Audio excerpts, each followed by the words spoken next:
Do you ever see a successful woman on your feed or in a magazine and think, wow, it must be nice to have it so easy? Well, think again.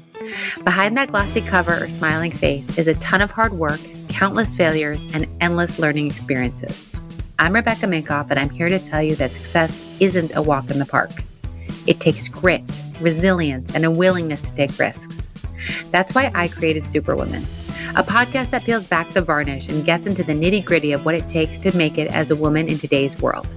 From luminaries and game changers to women you've never heard of but should, this podcast is here to inspire you to take your next leap, no matter how daunting it may seem.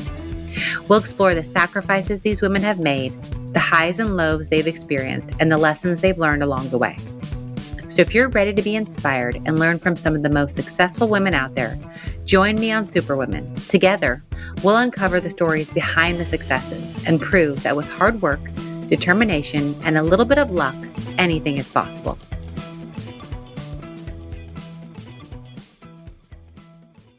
Hey everyone, you're listening to Superwomen. Today's guest is Laetitia Gorra. She's the founder of Roarke Design Studio. I first became aware of her designs far in advance of ever having known who she was when I walked into my favorite pre-pandemic co-working space, The Wing.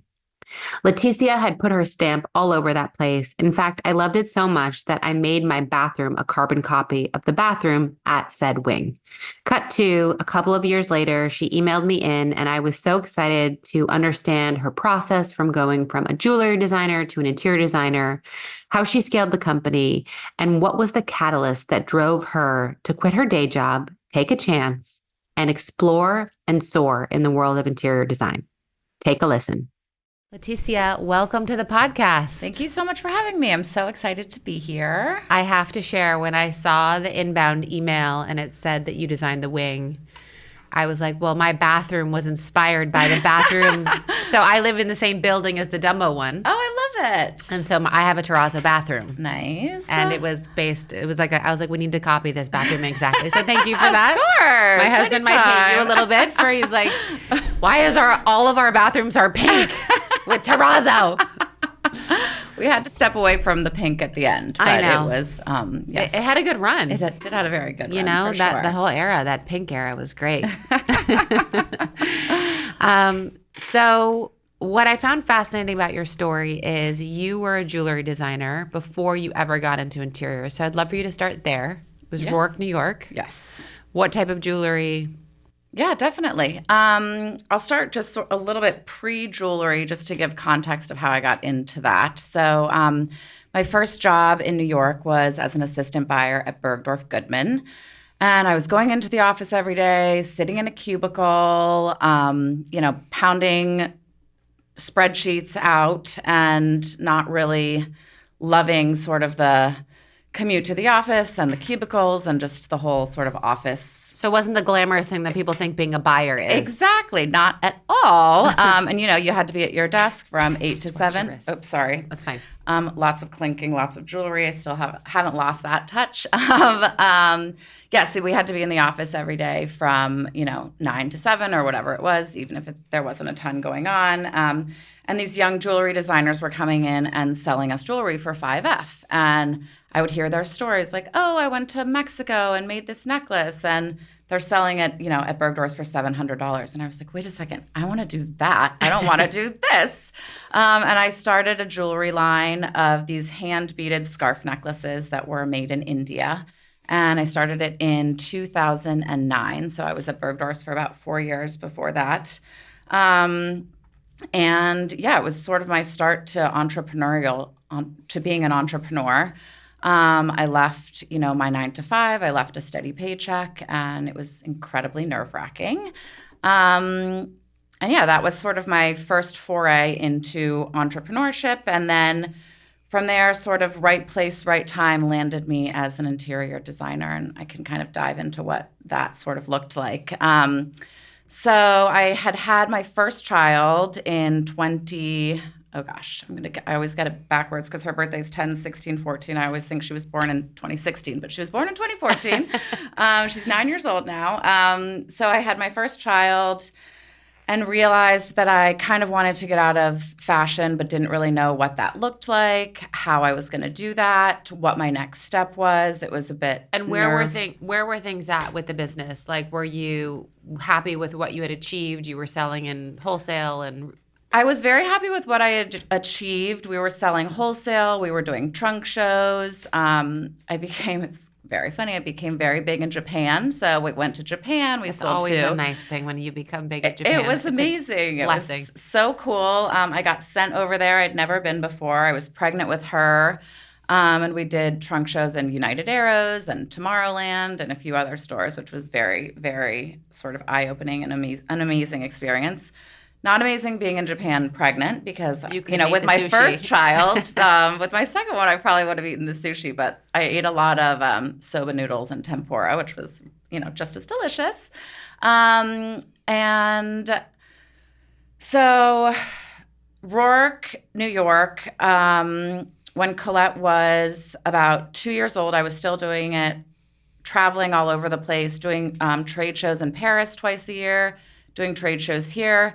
And it just got quite monotonous to me, and I was traveling too much. And I decided that, I wanted to kind of see if maybe I could consult for other fashion brands or do something thinking outside of the box, stepping away from just working for myself. And so I consulted for a small brand called Cade, which is no longer around. And she was sharing an office with a woman in the West Village. A woman was an interior designer. Her name was Chiara DeRege. Cade went out of business. Chiara was looking for another office and asked me if I wanted to run my jewelry business out of a small space in the Hatch showroom, Hatch being the maternity line, which worked out perfectly for me because I actually got pregnant with my second child right when we moved in. But we shared a really small space in the back of the Hatch showroom. And she was doing her interior design. I was running my jewelry business. And one day, her assistant sort of quit, out of the blue. And she was traveling to Los Angeles, helping a client with an install. And called me sort of freaking out, my assistant quit. Can you please get this, thing off of her desk and tell me what it says? And it's do you want me to just help you? I can just be, I can step in here, do it hourly. I really kind of think I want to get into interiors. And she was like, oh my God, that would be amazing. Can you help me? So I have to pause you there. Okay, sorry. You have a successful jewelry line. You're doing trunk shows. You're going to Paris. And suddenly you're like, let me fill the role of an assistant.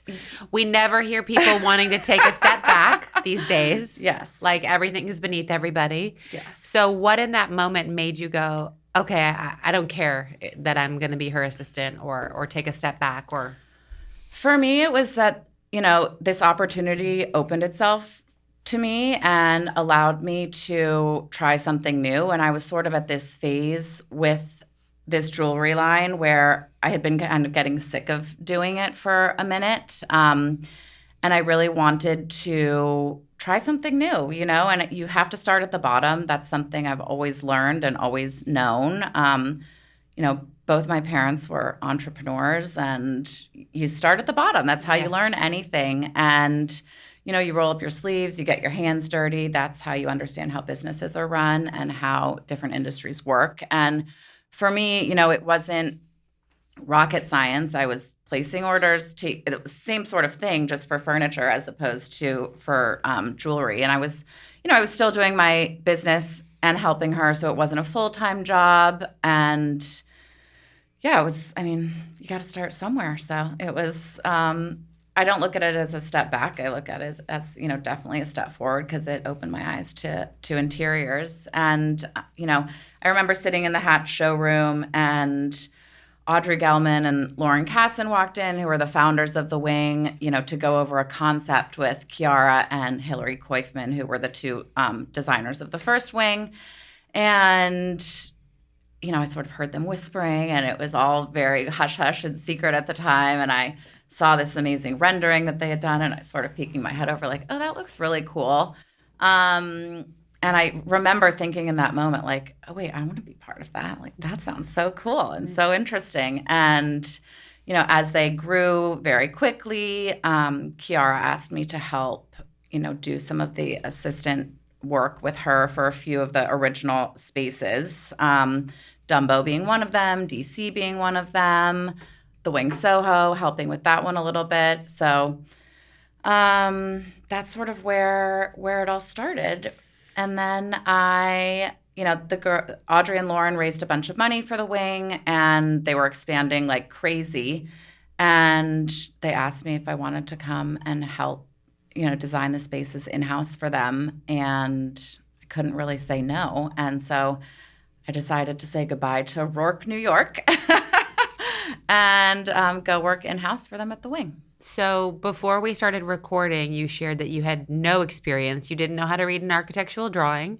And I think many of my listeners, sometimes are afraid to take the next step because they lack experience. But you said, yes, I don't know what I'm doing. Or maybe you didn't tell them that. But internally, don't know what I'm doing. Don't know how to read an architectural drawing. Let's go. And before you answer that, I was asked to design the interiors of an apartment building and a resort, and I didn't do it because I was like, I don't know what I'm doing. And now I regret that moment, right, that I turned it down. So talk me through that moment and how you sort of had the balls. Yeah, definitely. I mean, I think I was incredibly transparent with them from the get-go, and I think that was very, very important.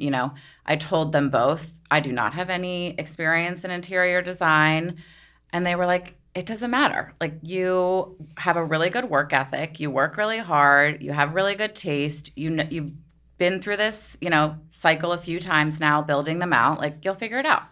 And so then, they hired a VP of development. I worked very closely with construction managers and architects. And I was just incredibly transparent from the get-go with every single person that I worked with.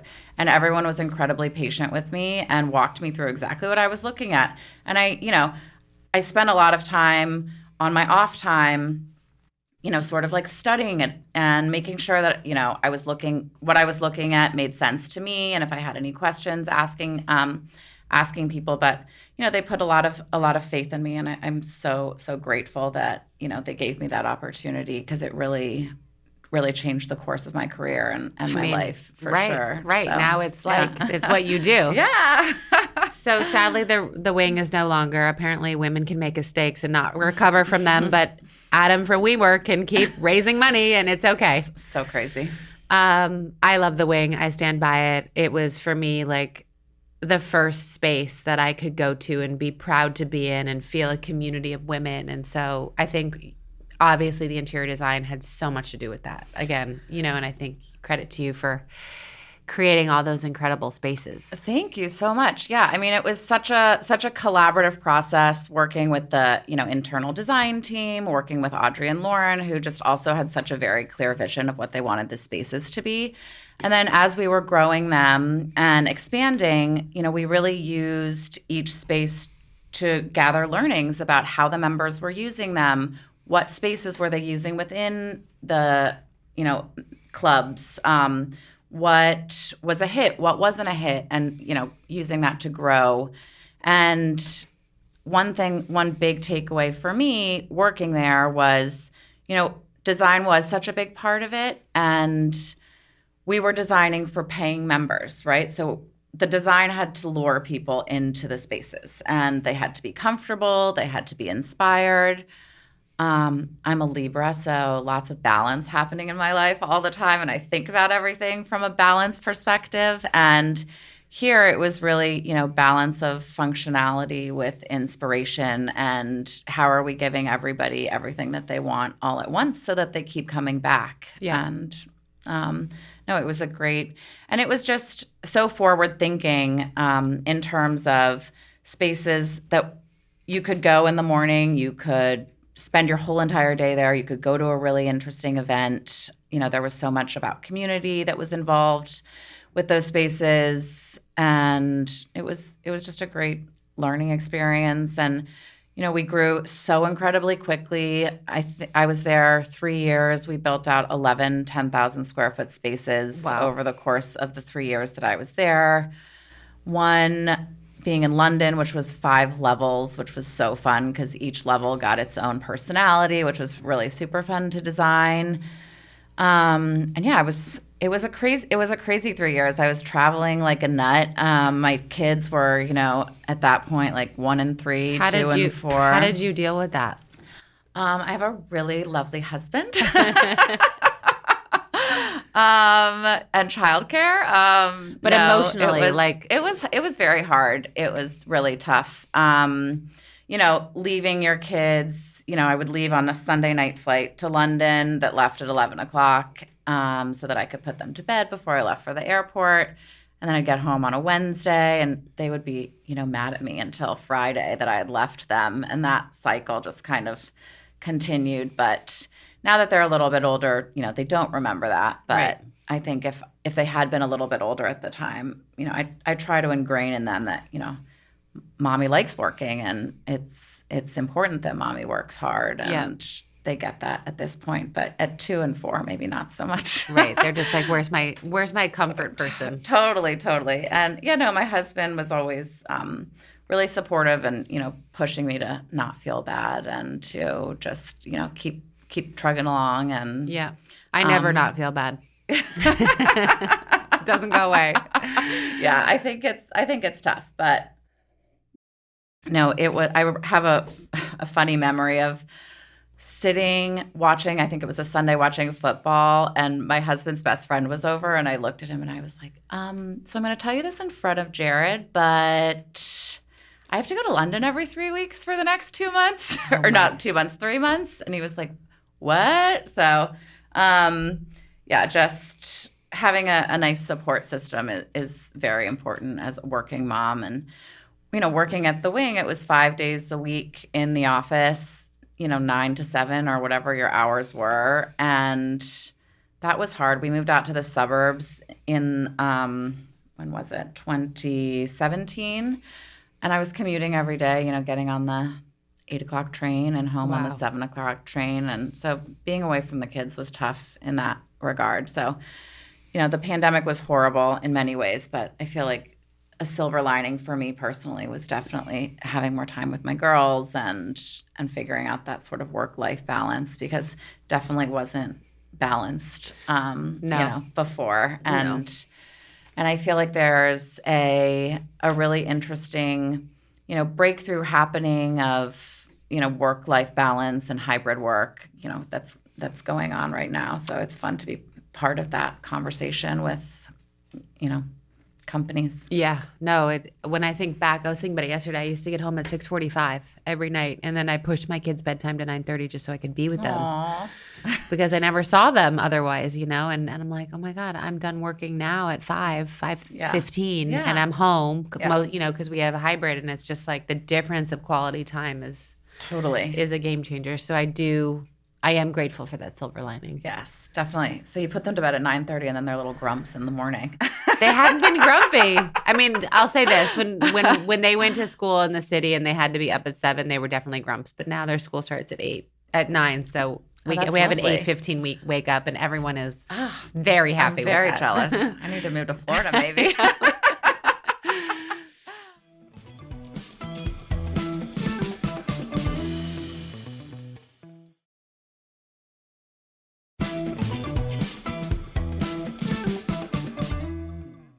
So tell me what it was like. Did you leave the Wing before it imploded, or did you have to start over again once that unfortunate situation? I did not leave the Wing once April 3rd, I remember it well. It was a sad day. But yeah, sort of Audrey and Lauren announced, on Zoom that it was going to be shutting down. And we all hung up, and they were like, okay, and you might get a phone call. And I, shut down the Zoom, and 15 seconds later, Audrey and Lauren were on the phone, and I just started crying hysterically. And I was like, thank you guys so much for the opportunity. You guys changed my life. So appreciative of that. And it's true. And I have so much respect for what they built, and so much gratitude for both of them for giving me that opportunity. It was very, very life-changing and amazing. And so then I decided to open my own firm. Like that day? Yeah. I mean, I think knew that this was happening, right? Because it wasn't like overnight I guess it was sort of overnight, but it had sort of been in the back of my head was that my next step would be starting my company. And Sarah Needleman, who worked with me at the wing, she was on my team, decided to, come with me, and we founded Roarke Design Studio. So clearly I really like that name. I named it after a character in a book who I really loved.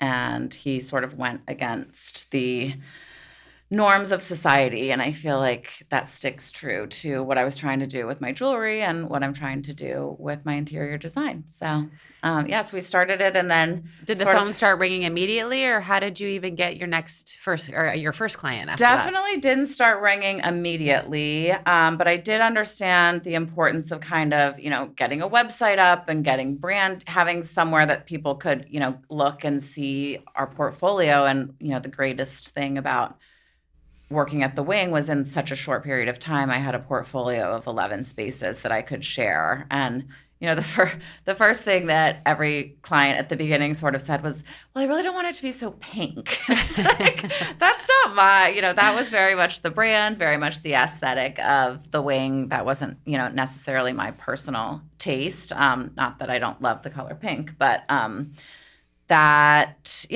first clients were 2 residential clients, dabbled in that, walking through houses on Zoom, like with an iPhone or a computer, and not knowing these people, and dabbled in residential, and just wasn't really for me.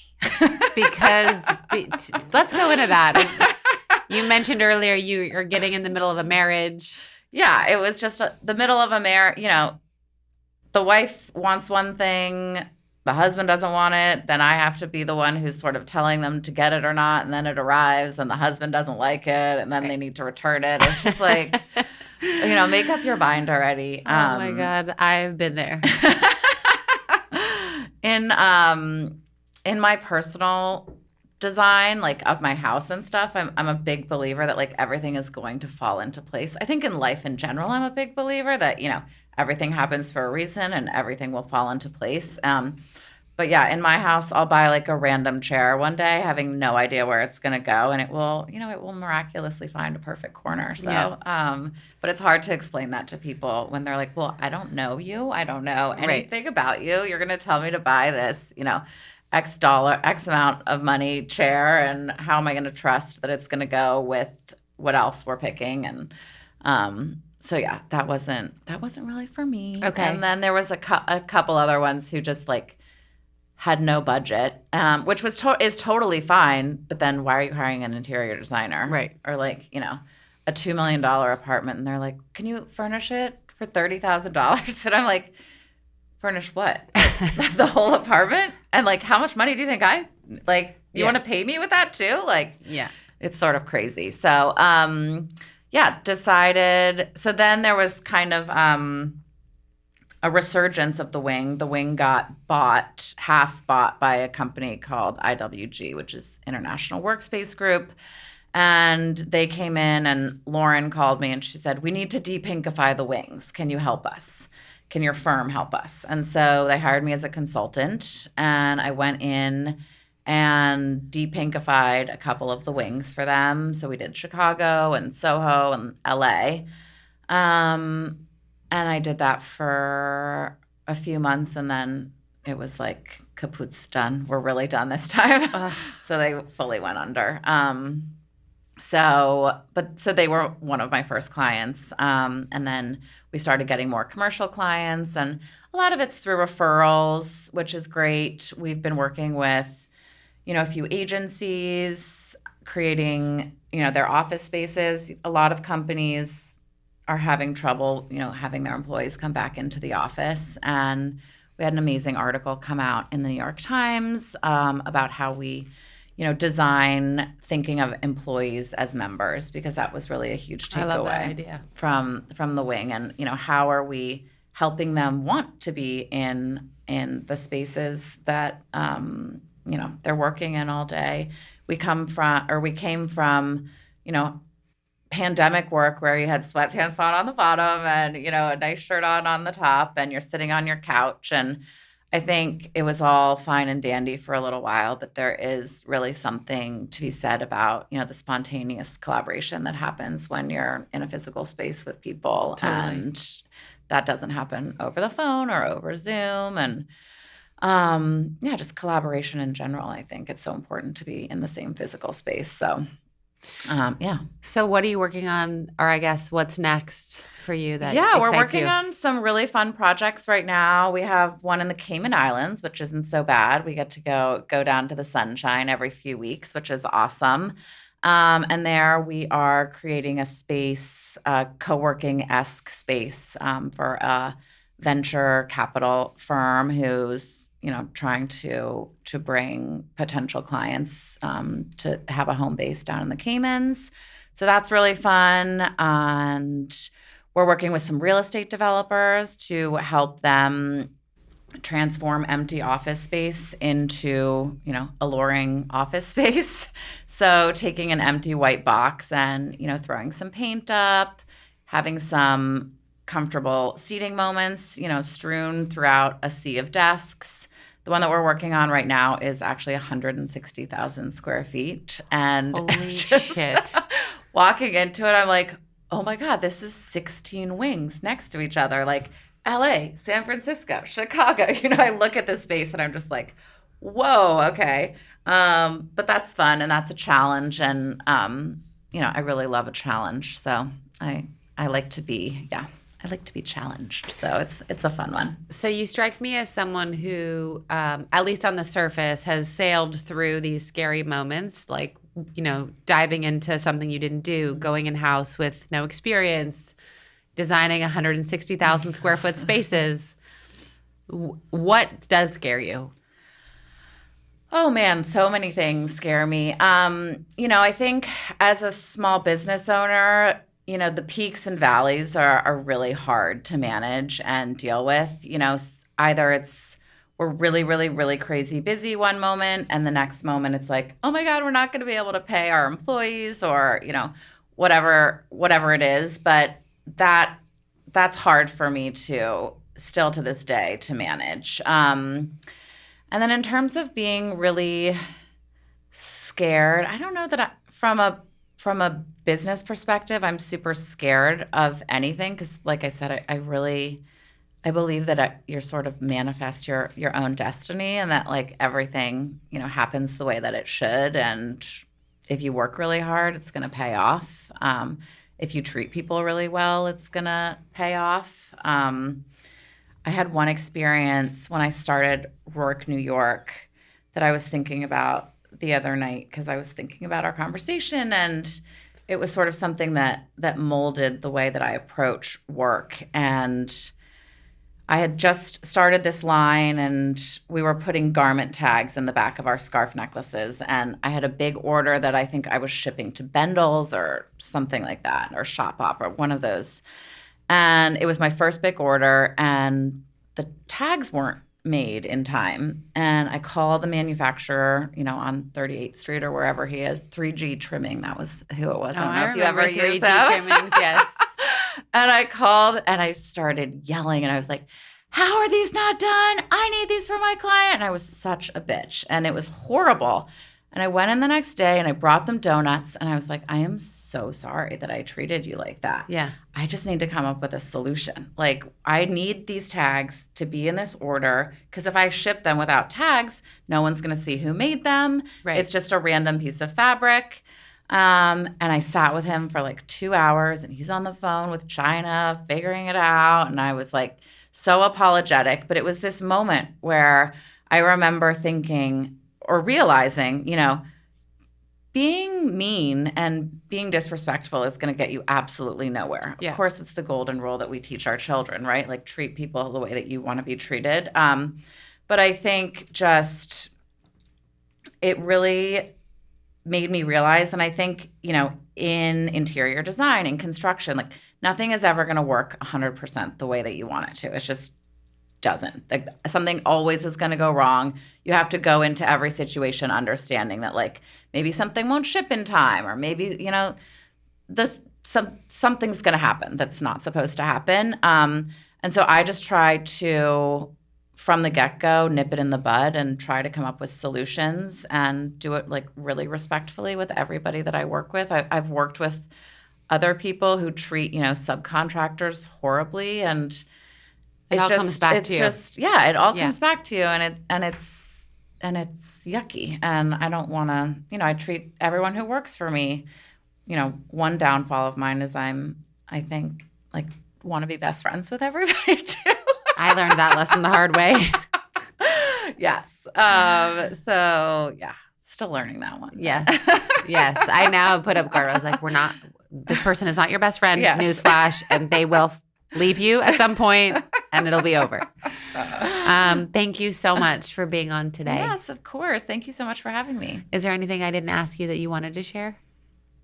I don't think so. No, Okay. I think we covered it all. Okay. I didn't ask, what would we be surprised to know about you? Oh, this is funny. I was trying to think about this one. I think I'm very competitive is one thing in sports. So like tennis, you don't want to play tennis with me. That's where your mean streak comes out. Yes, maybe that's where it is. My husband was joking. He's like, I think you just cheat. That's why you're not competitive. I was like, I don't cheat. And then I think that's probably a good one. And I'm really horrible with my cell phone on the weekends, but intentionally. I like leave it in my bedroom so That's I can nice. be like quite focused with my kids. I love I that. try to. My mom, when I was in our teens and 20s, had like a basket outside of the kitchen. Whenever my friends would come over, we'd have to put our cell phones in the basket in order to like go have dinner and have like drinks and whatnot. And it sort of just stuck that. with me. So those are good ones. I try and just use the camera on the weekends, and that's it. Yes. Yeah, exactly. I think those are my two. Awesome. Yeah. Thank you. Thank you. I just wanted to thank you guys for listening to today's episode. I also want to ask you to rate and review the show wherever you listen to podcasts. I know it's a pain in the butt, but it actually helps with search and algorithms. So if you love this podcast, it is an easy way to get it more visible and out there. I also want you to follow me on Instagram at Rebecca Minkoff, at RM Superwomen, and be sure to check out my book, Fearless, The New Rules for Unlocking Creativity, Courage, and Success. Thank you again, and you will hear from me next week.